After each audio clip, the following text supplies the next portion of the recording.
It's an ML Sports Take here, brought to you by Camilla's Golf Club, Batavia Downs Gaming, and Western OTB. Please like this video and subscribe to my channel. So the latest drama with James Cook, distancing himself from the Bills, putting his house on the market, on and on it goes, just to say, hey, you, take that. You didn't give me $15 million a year, and really it doesn't matter what James Cook does because he's going to play for the Buffalo Bills this year, and he would probably do himself a major favor to play well so that he then gets a contract from another team or gets a contract from the Buffalo Bills. But the reality is they're going to play this cat and mouse game, and I got news for James Cook.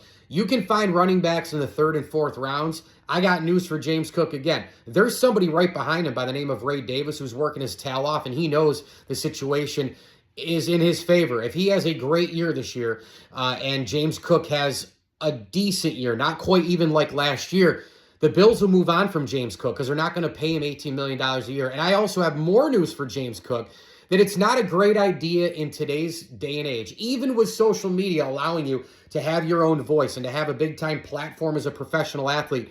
Not smart to go on social media and scream and yell about how much you think you should deserve. How much money you need, how much you deserve. You know what, man? How about close the door? Contract negotiations, there's still something to be said for doing stuff behind the curtain. Work with the team, work with McDermott, work with Brandon Beane. Instead, he went to social media. He was the only player to do that. And notice who didn't get paid.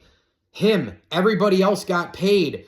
Benford got paid. Bernard got paid. Shakir got paid. Rousseau got paid. And the list goes on and on. James Cook probably didn't handle this thing that great. Now, he's a tremendous player. He's important to the Buffalo Bills. He's something, but not everything to that offense. Now, he was arguably the best player in the AFC title game last year. But remember, James Cook also has problems blocking. He has problems with little things here and there. And that's why he wasn't on the field on a 4th and 5. No, I didn't agree with that. I thought that was a coaching problem by Joe Brady.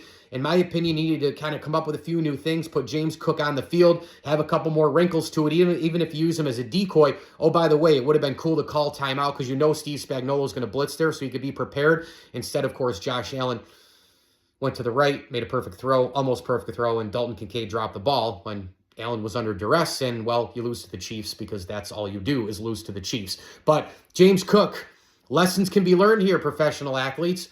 Play hard, put your head down, do your part. Yeah, of course, you're going to voice what you think, you should be paid and all the rest, but there's a little bit of a limit to it. There's a balance to it. There's a structure to it. I don't think James Cook handled this that well. Now, he still could be a Buffalo Bill down the line, but right now, a little bit of a crossroads, James Cook and the Buffalo Bills. Mike Lindsley here, ML Sports Take, brought to you by our good friends at the Allen Angus Pub, Welch & Company Jewelers, Stumble and Monkey Brewing Company, and Batavia Downs Gaming. Stay, play, dine, and win, all at Batavia Downs Gaming. And check out their concert series now at BataviaDownsGaming.com.